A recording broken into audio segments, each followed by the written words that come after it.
Кішкентай кезімде мені ұрлап кетпекші болған. Дайын болыңыздар, өйткені бұны менің туыстарым да білмейді. Точно есімде жоқ, бірақ жасым сол кезде 6-да немесе 7-де еді. Папаммен, мамаммен, папамның ол кезде әлі тірі кезі еді.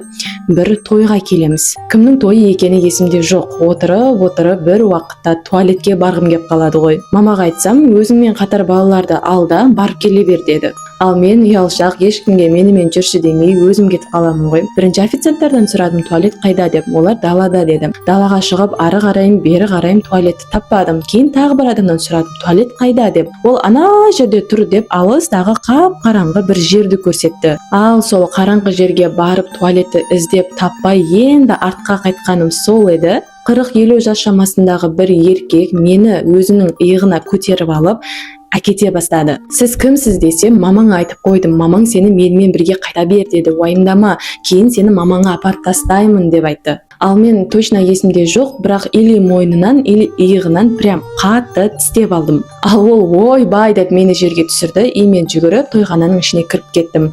Есімде еркек сәл ғана артынан жүгірді да қалып қойды. Үйге қайтқанша туалетке бармай шыдап отыра бердім. Еркектің түрі есімде жоқ, бірақ точно біздің туысымыз емес. Қазір енді ойлаймын да, егер шынымен де сол күні мені сол еркек ұрлап кеткенде не болатын еді? И вообще-то қазір мен тірі болатын ба едім, жоқ па? Ой, ойлаудың өзі қорқынышты, шыны керек.